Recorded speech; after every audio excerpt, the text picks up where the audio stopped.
According to TechCrunch, Meta is facing a new class action lawsuit over its AI smart glasses and their lack of privacy after an investigation by Swedish newspapers found that workers at a Kenya based subcontractor are reviewing footage from customers' glasses, which included sensitive content like nudity, people having sex, and using the toilet. Meta claimed it was blurring faces and images, but sources disputed that this was blurring consistently worked. The news prompted the UK regulator, the Information Commissioner's Office, to investigate the matter. Now, the tech giant is facing a lawsuit in the United States as well. In the newly filed complaint, alleged that Meta violated privacy laws and engaged in false advertising. Looking at this story, my immediate reaction is like, well, yeah, of course, this would happen if you strap cameras to your face that are constantly streaming to a big tech company. And this is really a problem that we've seen over and over before. The one that most immediately comes to mind, Siri recordings, they were being sent to a bunch of contractors for review when that was not clearly stated in Apple's privacy policy. I believe there have been similar cases with other voice recording systems like Alexa. It's just a sign that these big tech companies, they're not going to be treating your data properly and they're not going to be giving it the protection that it needs because they are more interested in consuming all of this data as much as possible, just with complete disregard to your own privacy or personal data. Hopefully, there's a big punishment for Meta here, but I can't imagine a lot is going to change, unfortunately. We need to be aware of these dangers and we really need to just eliminate devices like this from everyday use. I remember back when Google Glass originally came out, and there was this glass holes term for people who wore it and were constantly recording in public spaces.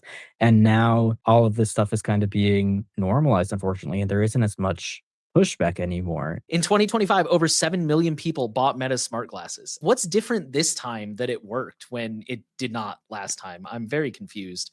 Are they making it fashionable? I know the Ray-Ban partnership must have a lot to do with it. Are people willing to give into And all of Oakley this stuff too. and use it? Yeah, if they're So partnered with, like, more recognizable brands. I mean, maybe it's the AI part. I have said before that, like, I get on paper, I get the idea, but I don't want it pinging back to the cloud. And then the other thing I was going to say, just real quick to add some context to this article, it says that the reason there's a lawsuit is because Meta's advertising specifically says, and I quote, "You're in control of your data and content, built for privacy, designed for privacy, controlled by you." I'm not a lawyer, but I feel like they've got a really solid case here that if Meta is going to, and I mean, all of the veterans listening know that this is like, oh no, Meta lied. When you explicitly say in your advertising that like you control your data and then find out that there was no toggle not to submit the footage and people are reviewing it. What protection do people have against being recorded in public?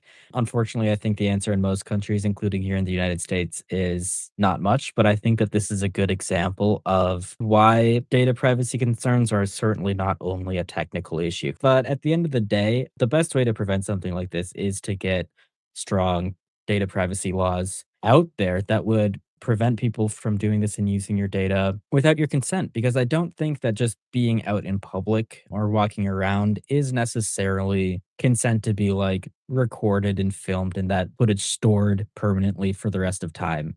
The more we go through this stuff, the more I feel like we really need something like that that just kind of sets a standard, which for the record, it will not be good enough. I guarantee that. But at least something, some kind of bare minimum thing so that people, ordinary people, don't have to jump through 150 hoops just to try to have like a basic level of privacy. And it's really important that, like, you can't just claim to be working around these privacy restrictions by, like, anonymizing that data or whatever, because in cases like this, for example, we know that that technology doesn't really exist, or it will, like, if you wanna blur faces, in all of these videos, it probably relies on AI, which, again, I'd point out Meta said that they were doing in this case, and it didn't work consistently.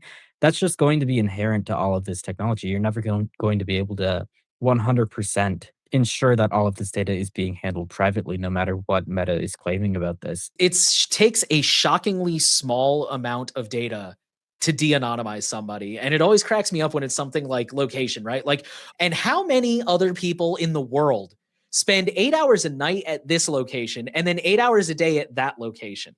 Like that alone tells you who I am. And then this one with like the whole, oh, but we blur faces. Hi, hello. I don't think that matters for some people.